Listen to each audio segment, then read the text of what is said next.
생활의 달인에 등장했던 인물들을 보면 공통점이 있답니다. 이 공통점을 저술해 놓은 책들을 제가 읽어봤는데요, 두 가지만 여러분에게 소개합니다.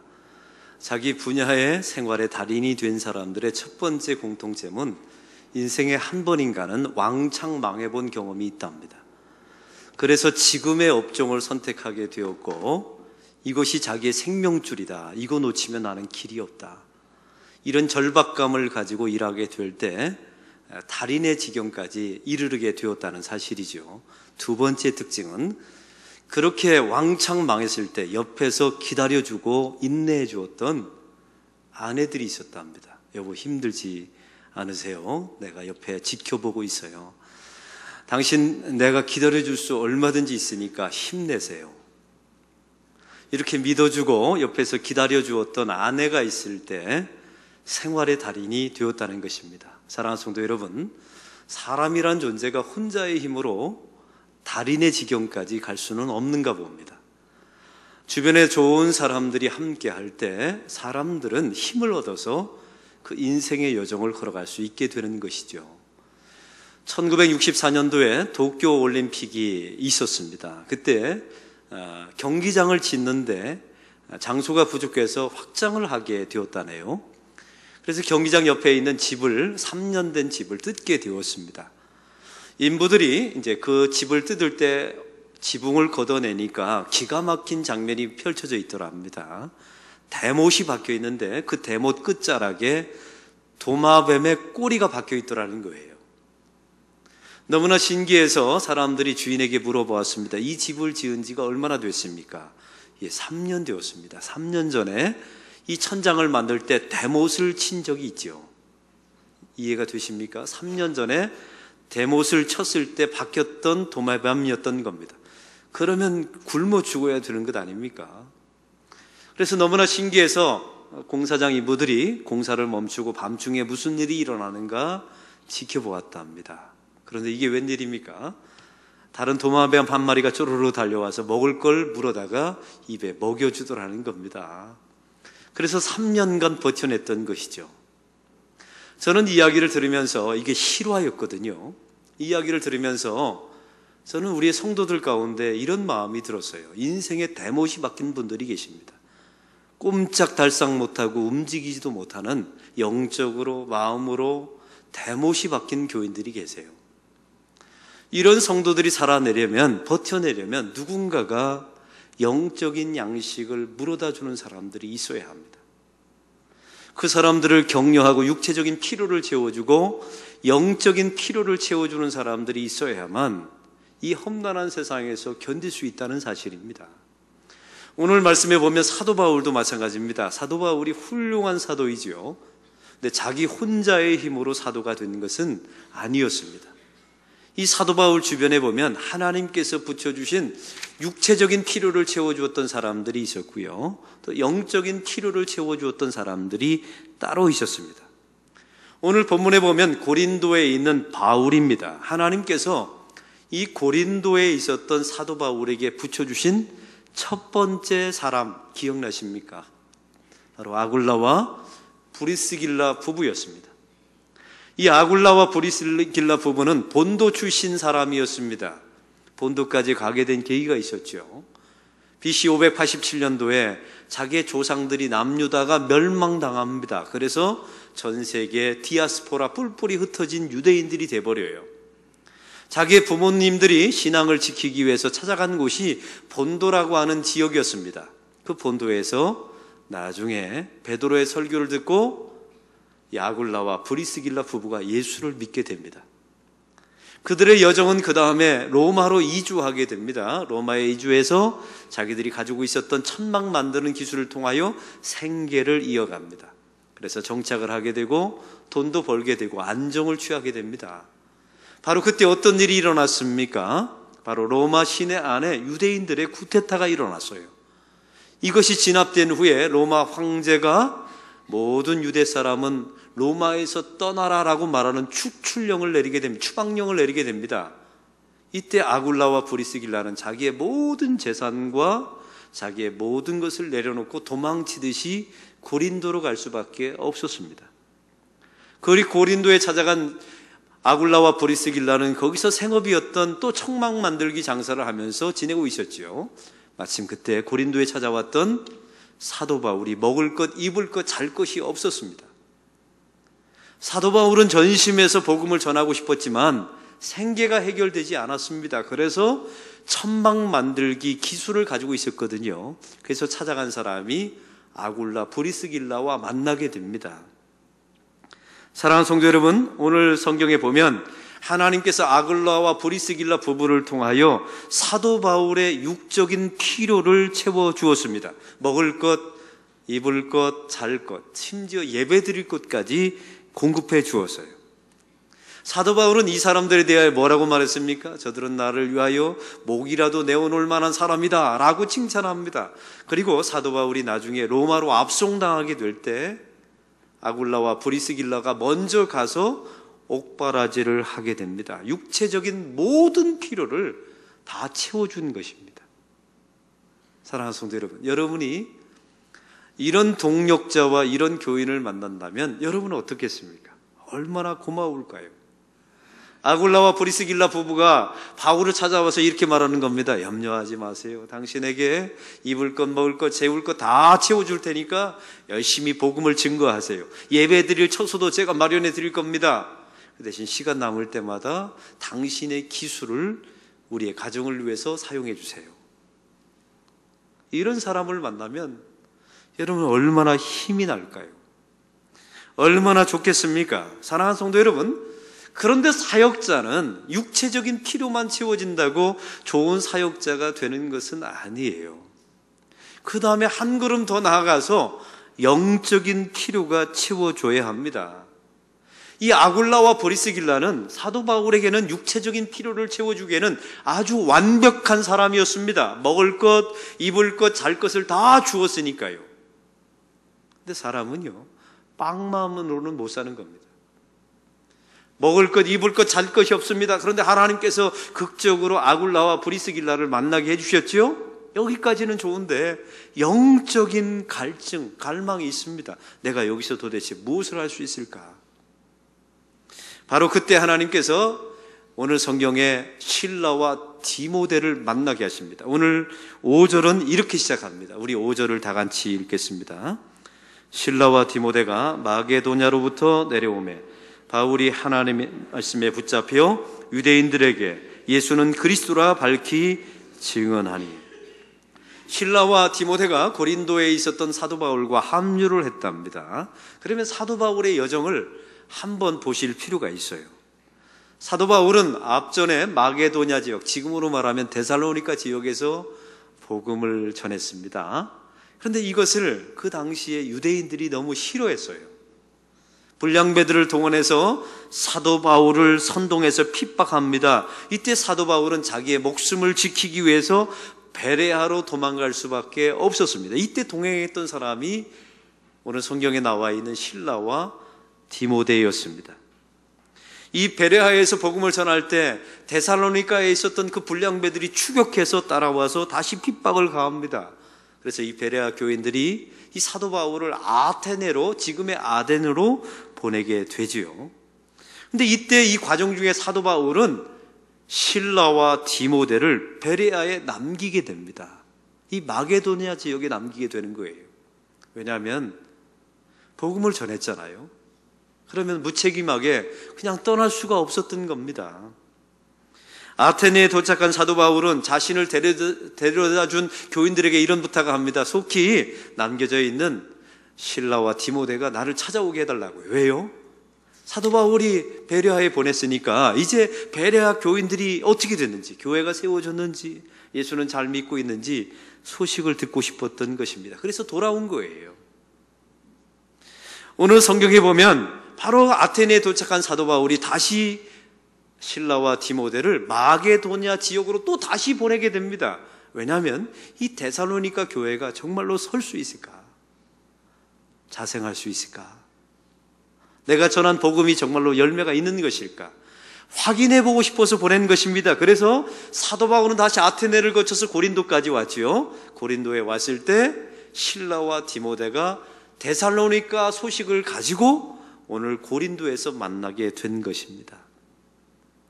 오늘 말씀에 이 실라와 디모데가 이 사도 바울과 이 음란한 도시 고린도에서 딱 만나게 될 때 이렇게 말합니다. 성경은 말하죠. 바울이 말씀에 붙잡혀. 한번 따라해 봅시다. 바울이 말씀에 붙잡혀.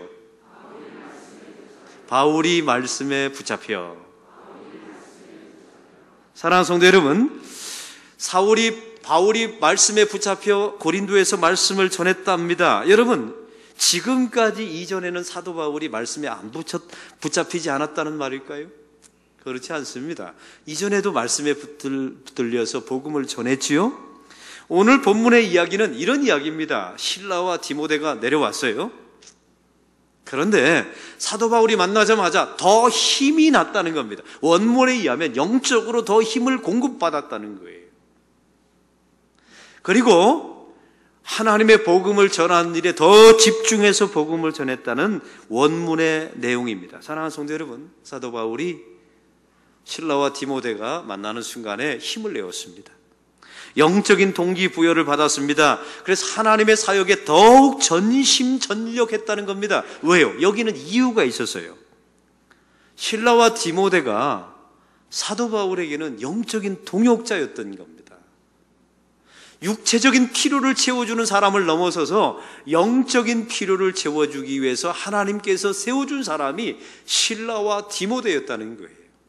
실라와 디모데가 이제 마게도냐의 소식을 가지고 옵니다. 데살로니가의 소식을 들고 오죠.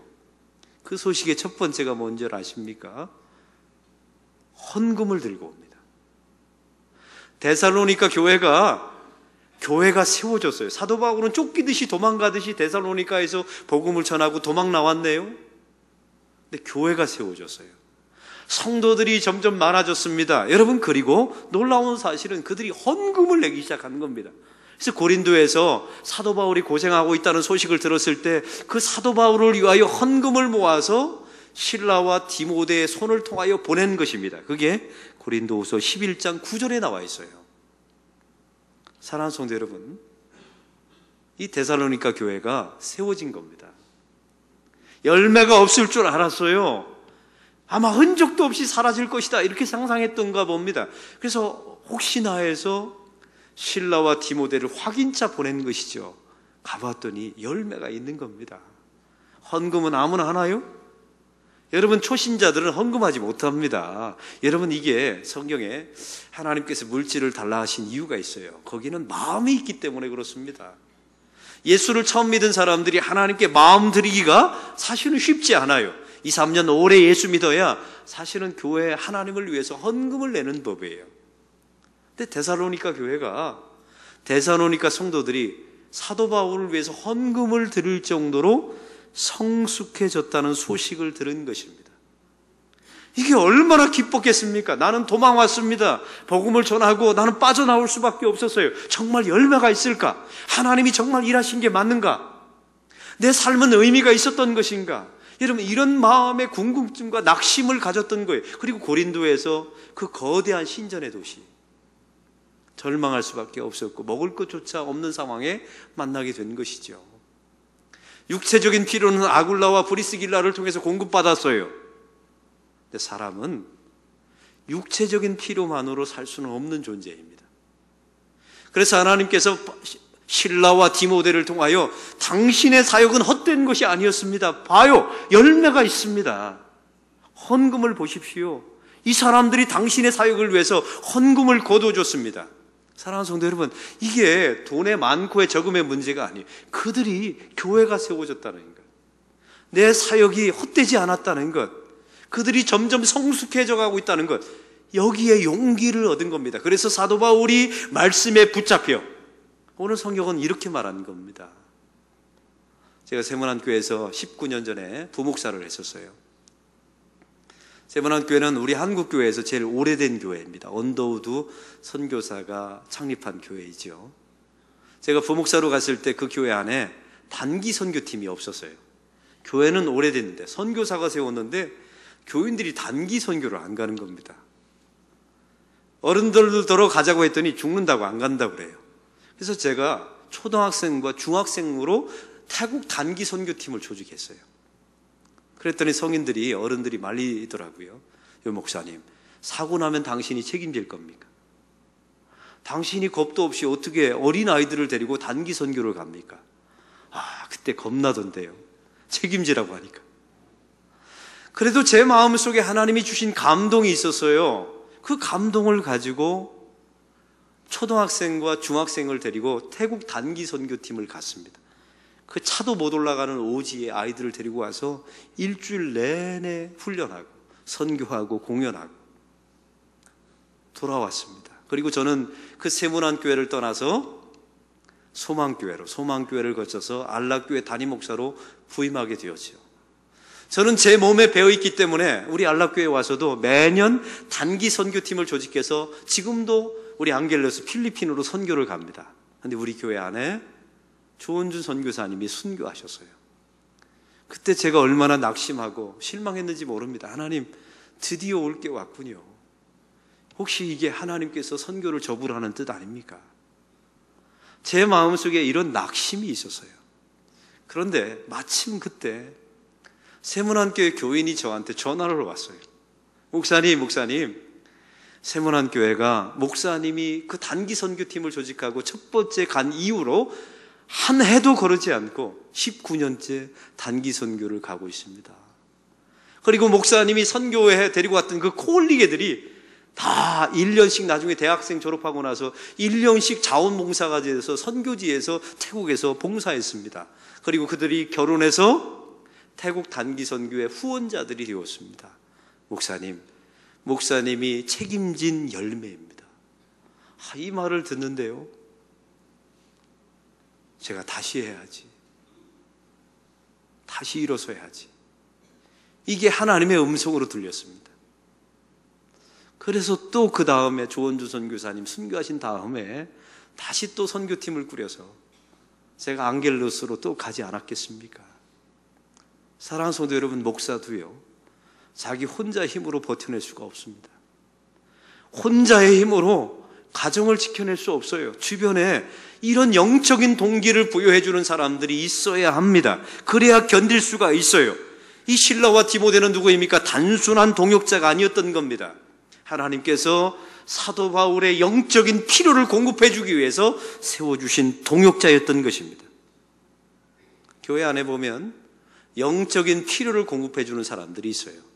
함께 놀면 재미있는 사람, 육적인 필요를 채워주는 사람들입니다. 음식을 함께 먹으면 즐거운 사람, 함께 운동하는 사람, 육적인 필요를 채워주는 사람들이 있어요. 좋습니다. 여러분, 교회 와서 예배드리고 나서 마음껏 교우들과 교제하시고 노세요. 근데 여기서 중단하면 안 됩니다.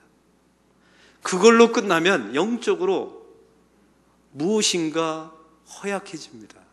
그리고 허전해지죠. 이건 아닌데. 그래서 저와 여러분은 하나님 앞에 기도하셔야 합니다. 하나님, 저에게 영적인 동역자를 붙여주시옵소서. 그리고 저와 여러분이 누군가에게 영적인 필요를 공급해주는 사람이 되기를 위해서 기도하셔야 합니다. 잘 놉니다. 여러분, 먹으면 즐겁습니다. 놀러도 많이 갑니다. 좋아요. 거기서 끝나면 안 됩니다. 사랑하는 성도 여러분, 영적인 동기를 부여해주는 사람이 저와 여러분에게 반드시 필요합니다. 그러면 이런 영적인 동역자가 되려면, 저와 여러분이 되려면 반드시 이 조건을 갖춰야 합니다. 예수님이 좋아서 교회 나오는 사람이어야 합니다. 저는 사람들에게 물어요. 당신은 교회 왜 다니십니까? 목사님, 교회 다니면 평안해지거든요. 교회 다니면 재밌습니다. 친구 많이 사깁니다. 좋아요. 그건 육적인 필요를 공급받는 거예요. 나쁘진 않습니다. 그 대신 그 다음 단계로 반드시 나가야 합니다. 바로 영적인 필요를 공급받아요. 당신은 왜 교회 나가십니까? 저는 구원받기 위해서 나갑니다. 그 말을 쉽게 표현해 볼까요? 예수님이 좋아서 나가죠. 예수님이 좋아서 교회 다니는 사람을 만나보세요. 여러분, 우리 교회 안에도 있어요. 그런 사람 만나면요, 예배드리고 싶어요. 찬양하고 싶고 기도하고 싶고 접었던 사역을 다시 하고 싶어 합니다. 이게 바로 영적인 동역자입니다. 오늘 성경에 나와 있는 실라와 디모데, 사도 바울은 다 예수님이 좋아서 만난 사람들이에요. 그래서 서로 힘이 나죠. 저는 우리 안락교회가 그런 교회가 되기를 소망합니다. 그래서 영적인 동기부여 해주는 사람들이 반드시 필요하다는 사실이에요. 우리 안락교회는 이제 비전센터 건축 과정 중에 있습니다. 담임 목사가 여러분 받는 심적인 압박은 어느 정도인지 여러분은 모르실 겁니다. 왜냐하면 담임 목사가 안 돼 보셨으니까. 어제 건축위원장이 설명하는데 그러더라고요. 이 부산에서 건축을 하다가 건축 중인 교회 담임 목사 4분이 돌아가셨대요. 저는 그 정도는 아닙니다. 그런데 제가 이런 압박감을 가지고 있을 때 도대체 물질은 어디서 나오나, 이 과정 속에 다툼은 없을까, 이런 마음의 압박감이 있을 때 어느 안수 집사님과 식사를 하게 되었어요. 근데 집사님이 저한테 이런 말씀을 하시는 겁니다. 목사님, 제가 안락교회에 오기 전에 옆 교회를 다녔습니다. 근데 그 교회에 분쟁이 일어나서 우리 교회로 오게 됐는데 당신이 그 옆 교회의 재정부장님이었답니다. 근데 마침 그때 담임 목사님과 교회가 교회를 짓기로 결정하고 교회를 지었다는 거예요. 그런데 재정부장 입장에서 헌금이 많은 상태에서 지으면 좋겠는데 돈이 한 푼도 없었더랍니다. 그런 상태에서 무모하게 교회를 짓기로 결정한 것이죠. 근데 그 집사님의 그 다음 말이 기가 막힙니다. 목사님, 저는요 재정부장인데 교회가 안 지어질 줄 알았어요. 그런데 교회가 지어집디다. 그 다음 말이 제 심장을 찔렀습니다. 목사님, 교회는 결국 하나님이 지십니다. 이 이야기를 하는데요 제가 눈물이 나왔습니다. 왜냐하면 제가 듣고 싶었던 위로의 말이 그 말이었거든요. 사랑하는 성도 여러분, 제가 여러분에게 도전합니다. 오늘 성경에 보면 디모데와 실라는 그냥 단순한 동역자가 아니었던 겁니다. 디모데 사실은 바울에 있어서는 제자였지요. 근데 제자이기 전에 하나님께서 사도 바울에게 힘을 내라고 붙여주신 영적인 동역자였던 겁니다. 그 데살로니가 교회 소식을 들었을 때 사도 바울이 데살로니가를 향하여 편지를 쓰지 않습니까? 얼마나 헌금을 보내주고 교회가 세워지고 성도가 성장했다는 이야기를 듣고 너무 고마워서 편지를 써줘요. 그래서 성경이 된 겁니다. 오늘 디모데 보세요. 사도 바울 선생님, 당신의 사역은 헛된 것이 아니었습니다. 열매가 있었습니다. 이런 소식을 전해줬던 디모데, 이 디모데를 위해서 사도 바울은 마지막 순교 직전에 디모데 전후서를 씁니다. 구구절절한 자기의 제자인 디모데를 향하여 자기의 모든 신앙의 전술을 다 기록해서 제자에게 남깁니다. 사도 바울은 또한 디모데에게 영적인 동역자가 되어 주었던 것이죠. 사랑하는 성도 여러분, 여러분은 누군가의 마음을 점점 낙심하게 만드는 혹시 장애물로 살고 있지는 않으십니까? 아니면 누군가의 영적인 육적인 필요를 제공해주는 아굴라와 브리스길라 수준까지는 가셨나요? 아니면 그 사람 만나면 예배드리고 싶고, 그 사람 만나면 기도하고 싶고, 그 사람 만나면 주저했던 사역을 다시 시작하고 싶은 그런 영적인 동역자가 여러분 주변에 있습니까? 있다면 여러분은 견디고 승리할 것입니다. 그래서 우리는 항상 하나님 앞에 이렇게 기도하셔야 합니다. 하나님, 저 혼자의 힘만으로는 안 됩니다. 저에게도 영적인 필요를 공급해주는 실라와 디모데 같은 영적 동역자를 붙여주십시오. 기도하셔야 합니다. 그리고 누군가에게 영적인 필요가 있는 사람에게 그 필요를 채워주는 저와 여러분이 되기를 바랍니다. 그렇게 되기를 원하시려면 예수님이 좋아지셔야 돼요. 교회 재미있어서 나오고 평안함을 위해서 나오는 정도 가지고는 안 됩니다. 예수님이 너무 좋아서 나오셔야 여러분을 만나는 사람들이 영적인 필요를 공급받게 될 줄로 믿습니다. 이런 사역, 이런 교회 되기를 소망합니다. 하나님 아버지, 오늘 말씀